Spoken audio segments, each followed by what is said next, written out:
ቪስኮ ሪል ስቴት ቢኖሩበት ተስማሚ ቢያከራዩት የገቢ ቢሸጡት የሚያተርፉበትን የብዙዎች ምርጫ በመስቀል ፍላወር ዲፕሎማት ስታንዳርድ በሆነው አፓርትመንት ግንባታቸው ከ90% በላይ የተጠናቀቁ ከ6 ወር እስከ 9 ወር የሚረከቧቸው ቤቶችን የተናጠል ካርታ የተዘጋጀላቸው በ30% ቅድመ ክፍያ ብቻ እንዲሁም ከ50% በላይ ለምትከፍሉ ደንበኞቻችን ልዩ ቅናሽ አዘጋጅተናል። በተጨማሪም ደንበል ጋዜቦ አደባባይ ፊት ለፊት በሚገኘው ሳይታችን የንግድ ሱቆችንና የመኖሪያ አፓርትመንት ቤቶችን ለሽያጭ አቅርበናል። የመኖሪያ አፓርትመንት ቤቶችን በ5 ሚሊዮን ብር አጠቃላይ ክፍያ የንግድ ሱቆችን ደግሞ ከ2.1 ሚሊዮን ብር አጠቃላይ ክፍያ ጀምሮ ለገበያ ያወጣን ሲሆን በደስታ ነው። የነዚህን 15% ቅድመ ክፍያ ብቻ በመክፈል የራሱ ማድረግ ይችላሉ። ህንጻውም የሚያካትታቸው ቴራስ፣ አዳራሽ፣ 24/7 የሊፍት አገልግሎቶችን እና የኤሌክትሪክ መኪና ቻርጅ ማድረጊያ የተገጠመለት ሲሆን በደስታ ነው። ለበለጠ መረጃ በስልኩ ይደውሉልን። አስደሳች ዜና ከሃርመኒ ፈርኒቸር እንኳን አደረሳችሁ ያለ ለባሉ ልዩ ቅናሽ ማድረጉን በታላቅ ደስታ ይገልጻል። ሃርመኒ ፈርኒቸር በትጋት በመስራት 10 ዓመት ሞላው። ጥራት፣ ጥንካሬ፣ ውበት፣ ምቾት ሁሉም በአንድ ቦታ በመረጡት ዲዛይን በጥራትና በውበት እናመርታለን። እርስዎ ይምጡ። የሚያምር ዲዛይን፣ የሚታመን ጥራት፣ የሚያሳርፍ ምቾትኛ ያገኛሉ። ሃርመኒ ፈርኒቸር ውብ ማራኪና ምቹ ፈርኒቸር፣ የሶፋ ወንበር፣ የመመገቢያ ጠረጴዛና ወንበር፣ ቲቪ ስታንድ፣ ዋው! አልጋችን ይለያል። ከእርሶ የሚጠበቀው ጋደም ማለት ነው። የእንቅልፉን ጉዳይ ለእኛ ይተዉት የሚል አልጋ፣ ቁምሳጥኖችና ዘመናዊ ኪችን ካቢኔዎቻችንን ይወዷቸዋል። ሃርመኒ ፈርኒቸር መልካም በዓል። አድራሻ ጉርድ ሾላ ቴሌ ፊት ለፊት፣ ስልክ 0912 667810 ወይም 0965 55 11 56 ሃርመኒ ፈርኒቸር።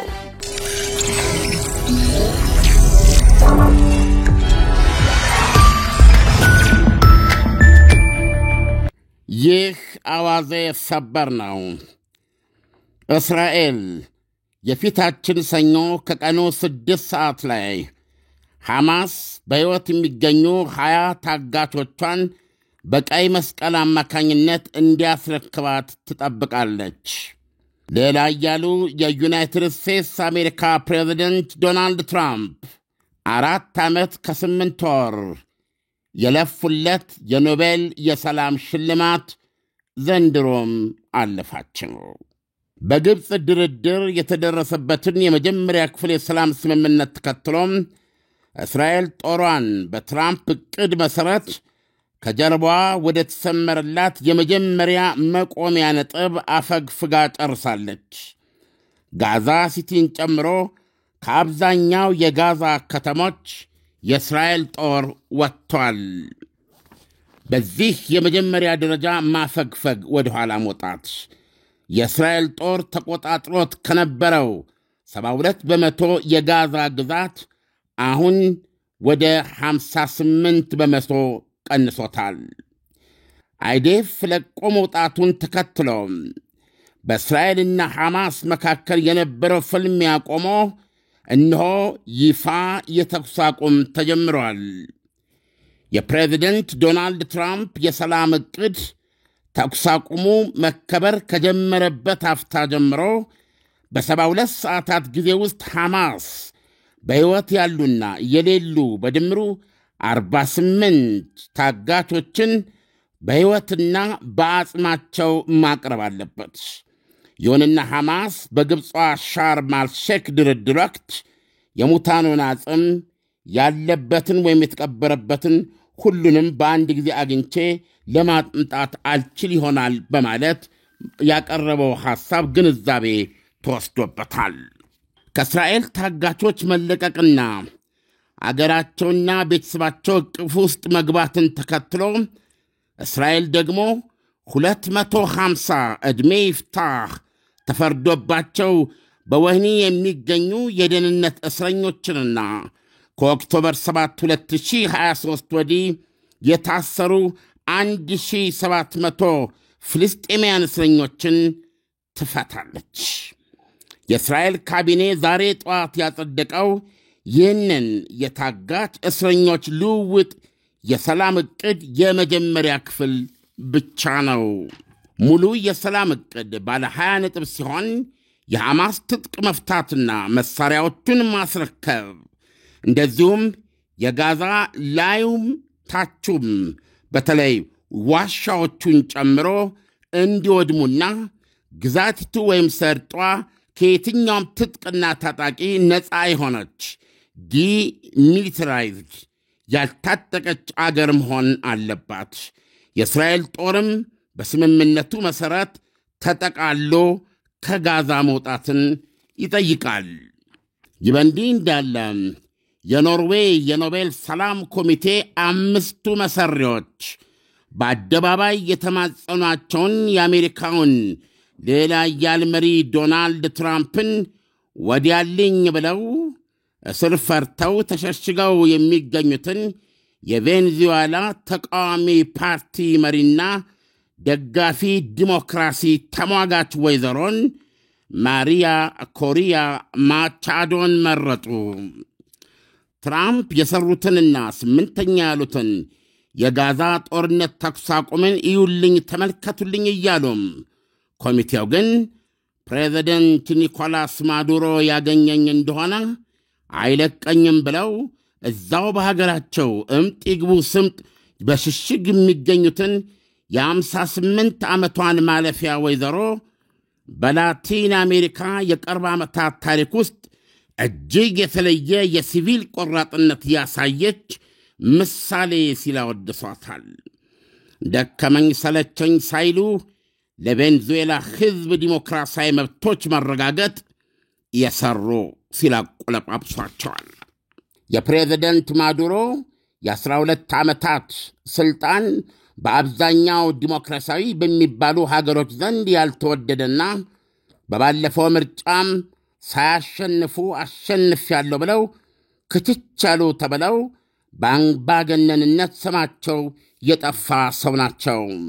ዩናይትድ ስቴትስ አሜሪካም እሳቸውን ለማሰር ለሚረዳኝ $50 ሚሊዮን ወሮታ እሰጣለሁ ብላ ማስታወቂያ ያወጣችባቸው ናቸው። ወይዘሮ ማቻዶ ግን በማዱሮ አገዛዝ ላይ እምቢኝ ብለው ፊት ለፊት ከመታገል አልፈው ምርጫውን እስከ ማሸነፍ የደረሱ ኩንስንስ የፖለቲካ አንስት ናቸው ነው የሚሏቸው። አሜሪካውያን ነቃሾቻቸው ዶናልድ ትራምፕን ማለት ነው በቤት ሰላም ነሺ፣ በውጭ የዘንባባ ዝንጣፊ አንሺ የሚሏቸው ዶናልድ ትራምፕን የኖቤል ሰላም ኮሚቴው ውትወታና ጉትጉታቸውን አይሰማም ብሎ ያለፈው ለመሆኑ እሙን ነው። እንደውም በዩናይትድ ስቴትስ አሜሪካ የዲሞክራሲ መብቶች እየተረገጡ ናቸው የሚለውን አቤቱታ ለማስተጋባት በሚመስል ሁኔታ ወንድሞቼ ዲሞክራሲ ወደ ኋላ እያፈገፈገ ነው ሲል መክፈቻ ማድረጉን ልብ ይሏል የሰላም ኮሚቴው።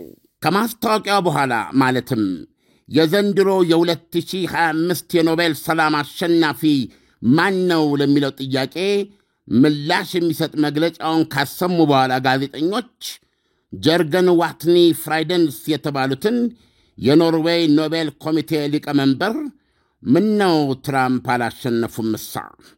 የትራምፕ ዘመቻ አሸናፊውን ለመምረጥ የምታደርጉትን የድምፅ አሰጣጥ ሂደት ላይ ተጽዕኖ ፈጥሮባችሁ ነበርን? ሲሉ ጠየቋቸው። እሳቸውም ሲመልሱ በኖቤል ሰላም ሽልማት ረጅም ታሪክ ኮሚቴያችን ብዙ አይነት ዘመቻዎች፣ ብዙ አይነት የሚዲያ ትኩረቶች አይቷል።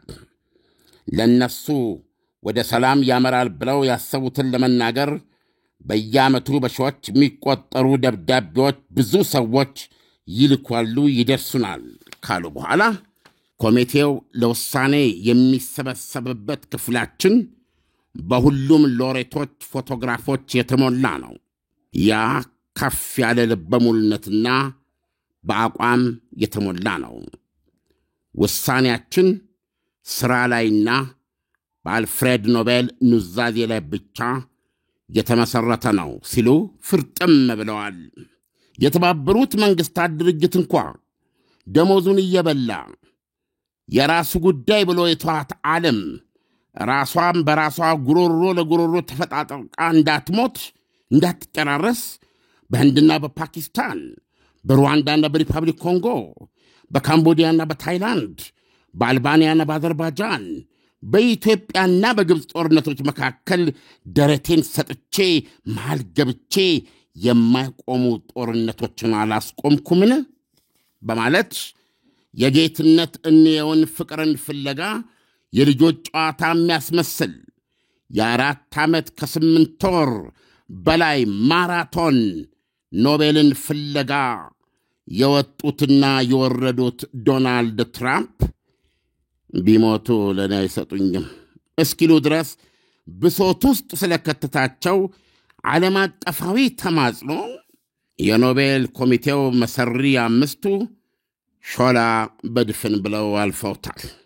ይልቁንም የኖቤል ኮሚቴው ሊቀመንበር ለምን ወይዘሮ ማቻዶ አሸናፊ ተደረጉ የሚለውን ለማብራራት ወደዋል። የወጣላት ጀግና ነች፣ የጸናች የቆረጠች የሰላም ሻምፒዮን ሲሉ አወድሰዋታል። እሷ አሉ የኖቤል ሊቀመንበሩ፣ እሷ በቬንዙዌላ እየበረታ በመጣው ጨለማ መሃል የዲሞክራሲን ፋኖስ ቦግ አድርጋ ያበራች ነች ብለዋል። ሲቀጥሉም ባለፈው ዓመት ወይዘሮ ማቻዶ ተደብቃ እንድትኖር ተገዳለች። በሕይወቷ ላይ ከባድ ዛቻ ቢሰነዘርባትም ሀገሯን ለቃ አልወጣችም። ይህ ውሳኔዋ የሚሊዮኖችን ልብ ያሞቀና በድፍረት ያነሳሳ ነው ብለዋል። አምባገነኖች ስልጣን ሲይዙ እምቢኝ ብለው የነጻነት ተከላካይ የሚሆኑ ልበ ሙሉ ሰዎችን ዕውቅና መስጠት ያስፈልጋል ብለዋል። ፍራይደንስ አጠገባቸው የኒውክሌር ማስጀመሪያ ብሪፍኬዝ የማይለያቸውን የኖቤል ሰላም ተማጻኙን ልዕለ ኃያል ትራምፕን ነገር ዓለሙን ረስተው ሽልማቱን ባስታወቁበት ወቅት በምናባቸው ጓዳ የተንሰራፋችው የቬንዙዌላዋ ፖለቲካዊ ተፋላሚ ሜርቻዳ ነበረች። 58 ዓመቷ ነው። ወንድሞቼ አሁን የምንኖርበት ዓለም ውስጥ ዲሞክራሲ ያፈገፈገ አምባገነናዊ አገዛዞች ሕግና ደንቦችን ሁሉ እየጠቀጠቁና ወደ ጉልበት እርምጃ እያዘወተሩ የሚገኙበት ነው ሲሉ አስገንዝበዋል። ቬንዙዌላም ልዩ አይደለችም አሉ ሲቀጥሎ በቁጥጥሩ ስር ባደረጋት ኃይል የሕግ ሥርዓቷ ተረግጧል ብለዋል።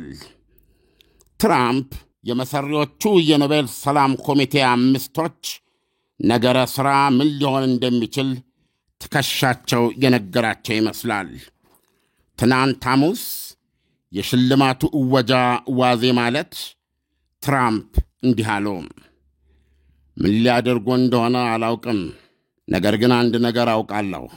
ከዚህ በፊት በታሪክ ከኔ በስተቀር በ9 ወር ጊዜ ውስጥ 8 ጦርነቶችን እልባት የሰጠ የለም። ማድረግ ያለባቸውን ያድርጉ፣ ያደረጉትን ቢያደርጉ ለእኔ ምንም ችግር የለም፣ ይመቻቸው። አንድ ነገር ግን አውቃለሁ፣ ያደረግኩትን ያደረግኩት ለሱ ብቻ አልነበረም፣ ለሽልማት ብለዋል። የልብ ክፋይ ከፕሬዚደንት ትራምፕ ጋር ነው። ኢሳያስ እንግዲህ እነዚህ ሁለት አበይት ወሬዎች ዛሬ በሰፊው እየናኙ ነው። ዓለም እንደው የዶናልድ ትራምፕ አለመሸለምን መጀመሪያ ርዕሰ አንቀጹ ላይ ስታነሳው እንደው ዝርዝሮቹን ለመስማት እንኳን አቅም አልነበረኝም። ምክንያቱም የዶናልድ ትራምፕ ጉጉት እጅግ በጣም ከፍተኛ እንደነበርና ከአጠቃላይ ነባራዊ ሁኔታ አንጻር ለዶናልድ ትራምፕ ይሰጣል የሚል እምነት ነበረኝ። በርካቶችም እንደዛው ማለት ነውና ይሄ አሁን ዓለም ብዙ ነገር አይለውጥም ወይ? የዶናልድ ትራምፕ አለመሸለም ብዙ ነገሮችን አይለውጥም ወይ? በሩሲያና በዩክሬን መካከል ያለው ጦርነት ላይ በራሱ ሌላ ተጽዕኖ አያመጣም ወይ? ቪስኮ ሪል ስቴት ቢኖሩበት ተስማሚ ቢያከራዩት የገቢ ምንጭ ቢሸጡት የሚያተርፉበትን የብዙዎች ምርጫ በመስቀል ፍላወር ዲፕሎማት ስታንዳርድ በሆነው አፓርትመንት ግንባታቸው ከ90% በላይ የተጠናቀቁ ከ6 ወር እስከ 9 ወር የሚረከቧቸው ቤቶችን የተናጠል ካርታ የተዘጋጀላቸው በ30% ቅድመ ክፍያ ብቻ እንዲሁም ከ50% በላይ ለምትከፍሉ ደንበኞቻችን ልዩ ቅናሽ አዘጋጅተናል። በተጨማሪም ደንበል ጋዜቦ አደባባይ ፊት ለፊት በሚገኘው ሳይታችን የንግድ ሱቆችንና የመኖሪያ አፓርትመንት ቤቶችን ለሽያጭ አቅርበናል። የመኖሪያ አፓርትመንት ቤቶችን በ5 ሚሊዮን ብር አጠቃላይ ክፍያ የንግድ ሱቆችን ደግሞ ከ2.1 ሚሊዮን ብር አጠቃላይ ክፍያ ጀምሮ ለገበያ ያወጣን ሲሆን በደስታ ነው። የነዚህን 15% ቅድመ ክፍያ ብቻ በመክፈል የራሱ ማድረግ ይችላሉ። ህንጻውም የሚያካትታቸው ቴራስ፣ አዳራሽ፣ 24/7 የሊፍት አገልግሎቶችን እና የኤሌክትሪክ መኪና ቻርጅ ማድረጊያ የተገጠመለት ሲሆን በደስታ ነው። ለበለጠ መረጃ በስልኩ ይደውሉልን። አሁን ያለው መረዳት እንግዲህ እንደነገርኩ የሚደረጉ የኖቤል ሰላም እጩዎችን ማቅረብ ያለብህ ፌብሩዋሪ 1 በፊት ነው በየዓመቱ።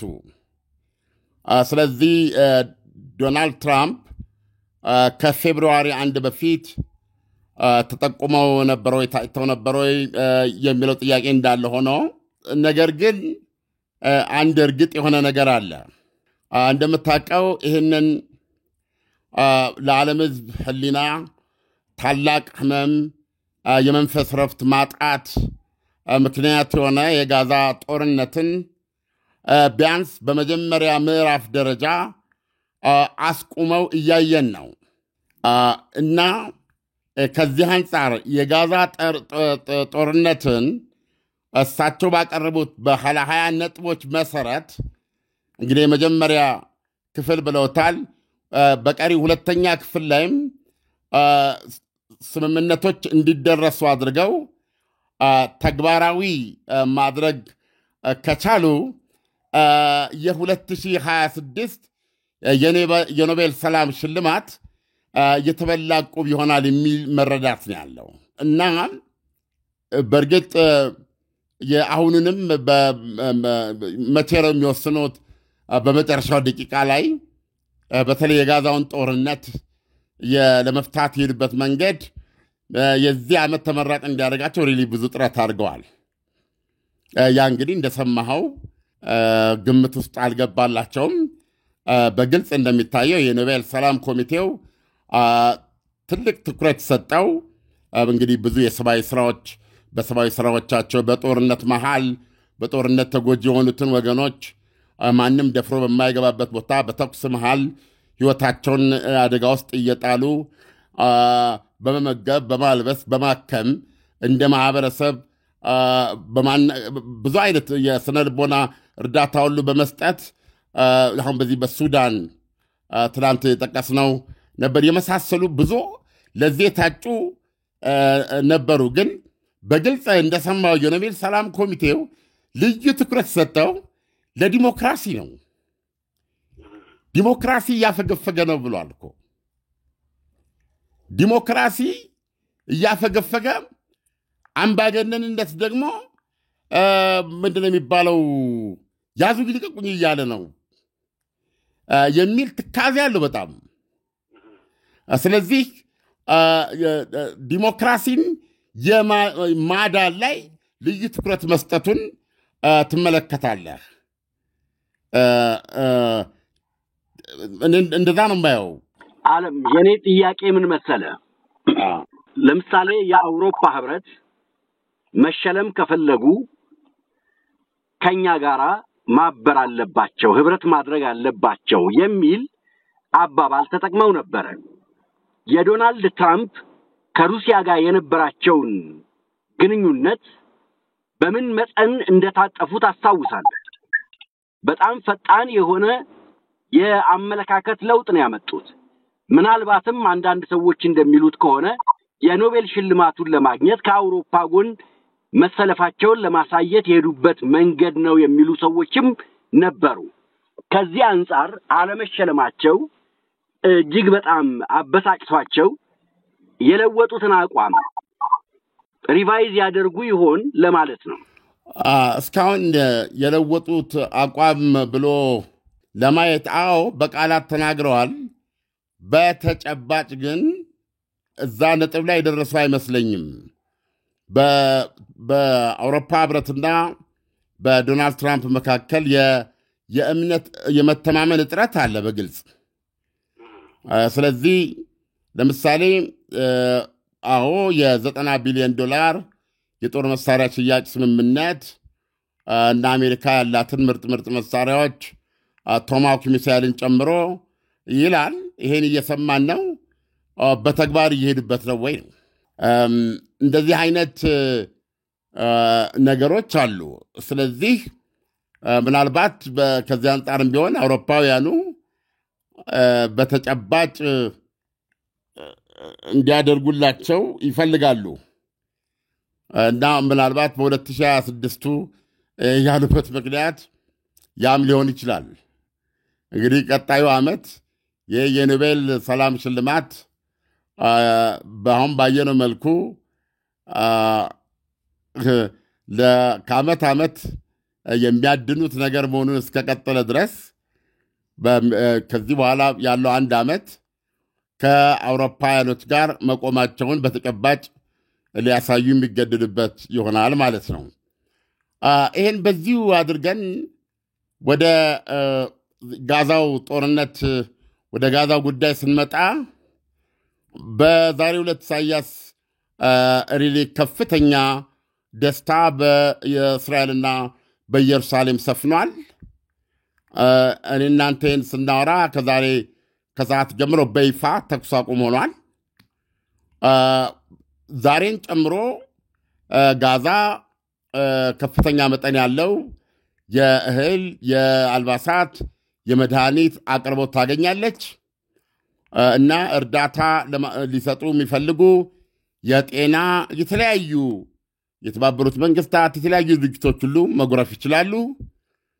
በእስራኤል በኩል የታጋች ቤተሰቦችን ደስታ ለመግለጽ ያስቸግራል። ነገር ግን ጉጉታቸው የበለጠ የጨመረ ነው የሚመጣው እና ከውዶቻቸው ጋር ለመተያየትና ለመተቃቀፍ ሀገሪቱም እንደ ሀገር አብራ እፎይ ለማለት 72 ሰዓታት ይቀራሉ። ከኛ ከዛሬ 6 ሰዓት ጀምረ እስከ ፊታችን ሰኞ 6 ሰዓት ድረስ ማለት ነው። በእንደዚህ ጊዜያቶች ውስጥ ሐማስ 20ዎቹ በሕይወት ያሉ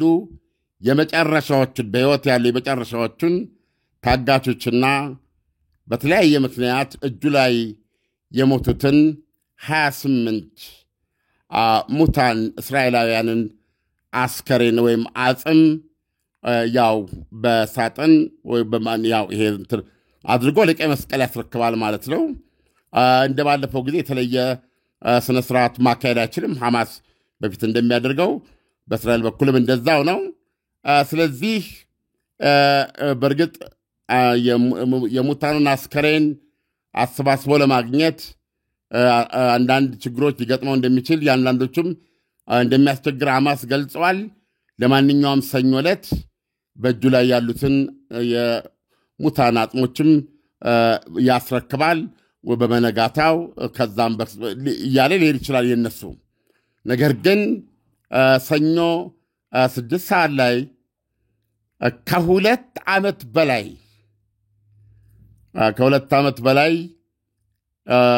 ያልተያዩ ድምፃቸውን ያልተሰማሙ ለዓይነ ሥጋ ያልበቁ ነገር ግን እነዛም በእገታ ጨለማ ውስጥ ቤተሰቦቻቸውም በዚህ ሪሊስ ስቃይና ሰቆቃ ውስጥ የቆዩ እንዴት ሆነው ሊገናኙ እንዴት ሆነው ሀገሪቷ ራሷ 2 ቦታ ሰንጥቋት ትልቅ የፖለቲካ መሰለፊያ ሆኖ የጠቅላይ ሚኒስትር ኔታንያሁ መንግስት ከፊት ለፊት የጋዛን ጦርነት ያደርጋል፣ ከኋላ ደግሞ ከግማሽ የእስራኤል ሕዝብ ጋር ሁሉ ነገር ይቅል ታጋቾች ይፈቱ ከሚል ንቅናቄ ጋር ትንቅንቅ ላይ ነበሩ ማለት እችላለሁኝ። ኢሳያስ አሁን የፖለቲካ አመራሩም ኔታንያሁ ራሳቸው ጭክን ብለው በመወሰን ለምሳሌ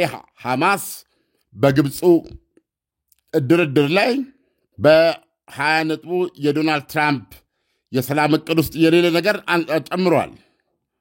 ያም ምንድነው?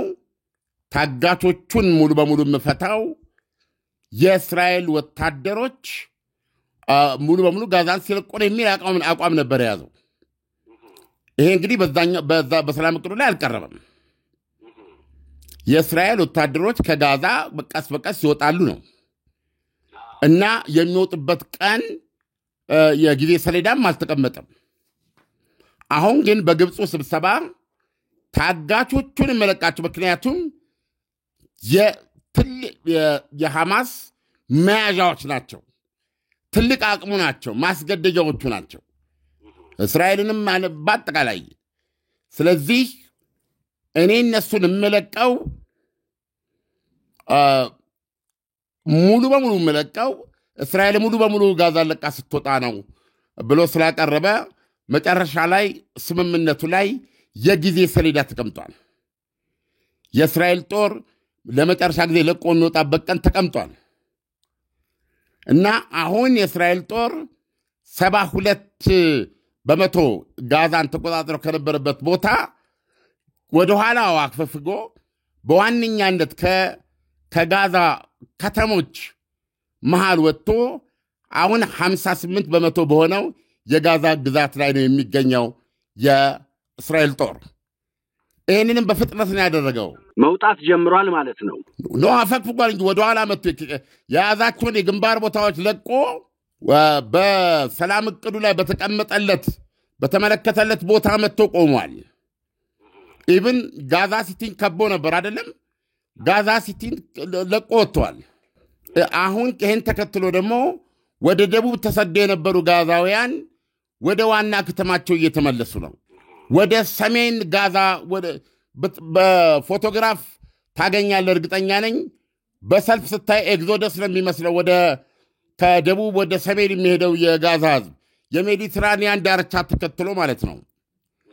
እና በእውነት በሁለቱም ጋር ትልቅ ፈንጠዝያ ነው እና ይሄ ነው የተደረገው። የእስራኤል ጦር በፍጥነት የመውጣቱ ዓላማ የታጋቾቹን ጉዳይ እልባት ለመስጠት ነው። ታጋቾቹን በፍጥነት እንዲፈቱለት ከመፈለግ ነው። ለምሳሌ የእስራኤል ጦር አሁን ባለው በነበረው ስመት ለመውጣት 1 ሳምንት ቢፈጅ ለ1 ሳምንት ይቆያሉ ማለት ነው ታጋቾቹ። ያ እንዳይሆን ሁሉ ነገር ተጠናቆ በአሁኑ ሰዓት እያንዳንዷ ሰዓት እየተቆጠረች 72 ሰዓታት የሚቆጠረው በ72 ሰዓታት ውስጥ የሰላም ዕቅዱ በሚጠይቀው መሰረት ታጋቾቹ ከቤተሰቦቻቸው ከእስራኤላውያን ወገኖቻቸው ጋር በአይነ ሥጋ ይገናኛሉ። እንግዲህ በቀይ መስቀል አማካኝነት ከመጡ በኋላ በሄሊኮፕተር ወደ ሀገራቸው ይገባሉ። የመጀመሪያ የሚደረገው ያው እንደሚታወቀው ወዲያውኑ አስቸኳይ የጤና ምርመራ ነው እና እንደ ጤና ሁኔታቸው እየተመረመሩ አንዳንዶቹ የዛን ዕለት ከቤተሰቦቻቸው ጋር ይቀላቀላሉ። ሌሎች ደግሞ በሆስፒታል ቆይተው ሕክምና አግኝተው እንዲበረቱ ከተደረገ በኋላ ነው ከቤተሰቦቻቸው ጋር የሚቀላቀሉት። እንግዲህ የእስራኤል ካቢኔ ዛሬ ጠዋት ይህንን አጽድቋል። ስምምነቱን ተቋሙ አልነበረም ማለት አይደለም። አክራሪ ቀኝ ኃይሎች የመንግስታቸው 4 የሚሆኑ ተቃውመዋል፣ እቅዱን ተቃውመዋል። ነገር ግን ከዚህ ያለፈ ነገር የለም። ነገር ግን ዞሮ ዞሮ በሁለተኛው ምዕራፍ ላይ ሐማስ ትጥቅ ፈቶ መሳሪያውን አስረክበው ይበተናል ወይ? በዚህ ላይ በተመረኮዘ ግን ከመንግስቱ እንወጣለን ብለው የዛቱ ቀኝ አክራሪ ፓርቲዎች አሉ። ራሳቸው ቤንያሚን ኔታንያሁም ጋዛ ዲሚሊታራይዝ ትሆናለች ብለዋል። ጋዛ ትጥቅም ታጣቂም አይኖራትም። የሰላም እቅዱ ይህንን ይጠይቃል። እዚህ ላይ ወደኋላ እንደማይሉ ገልጸዋል። ይሄ እንግዲህ ሁለተኛው እና ወሳኙ ሂደት ነው እሱ ከታጋቾችና ከፍልስጤማውያን እስረኞች ነፃ መውጣት በኋላ የሚቀጥል ነው። ዓለም አሁን እንግዲህ በቀጥታ እንደምንመለከተው የጋዛ ነዋሪዎች ወደ ስፍራቸው መመለስ ጀምረዋል። ይሄ ህይወት እንደገና ማበብ መጀመሩን ያሳያል ወይ? ታጋቾቹስ ደግሞ አሁን ዝም ብለህ ስትመለከት ለ2 ዓመት ይኖሩበት የነበረው ህይወት ምናልባት ሞትን የሚያስናፍቅ ሊሆን ይችላል። እንደገና መወለድ አይደለም ወይ? በእስራኤል ውስጥ ያሉ ደግሞ የታጋጅ ቤተሰቦች ይሄንን እድል ድጋሚ ማግኘት መቻላቸው እንዴት ትገልጸዋለህ? እስቲ እንደው ዓለም አስደሳች ዜና ከሃርመኒ ፈርኒቸር እንኳን አደረሳችሁ እያለ ለበዓሉ ልዩ ቅናሽ ማድረጉን በታላቅ ደስታ ይገልጻል። ሃርመኒ ፈርኒቸር በትጋት በመስራት 10 ዓመት ሞላው። ጥራት፣ ጥንካሬ፣ ውበት፣ ምቾት ሁሉም በአንድ ቦታ በመረጡት ዲዛይን በጥራትና በውበት እናመርታለን። እርስዎ ይምጡ። የሚያምር ዲዛይን፣ የሚታመን ጥራት፣ የሚያሳርፍ ምቾትኛ ያገኛሉ። ሃርመኒ ፈርኒቸር ውብ ማራኪና ምቹ ፈርኒቸር፣ የሶፋ ወንበር፣ የመመገቢያ ጠረጴዛና ወንበር፣ ቲቪ ስታንድ። ዋው! አልጋችን ይለያል። ከእርሶ የሚጠበቀው ጋደም ማለት ነው። የእንቅልፉን ጉዳይ ለእኛ ይተዉት የሚል አልጋ፣ ቁምሳጥኖችና ዘመናዊ ኪችን ካቢኔዎቻችንን ይወዷቸዋል። ሃርመኒ ፈርኒቸር። መልካም በዓል። አድራሻ ጉርድ ሾላ ቴሌ ፊት ለፊት፣ ስልክ 0912 6678 10 ወይም 0965 55 11 56 ሃርመኒ ፈርኒቸር። ይሄ ምንም ጥያቄ የለውም። ግን ይሄንን ለመግለጽ በሰዓቱና በጊዜው የምናየው ይሆናል። ያንን ተከትለን እናቀርባለን።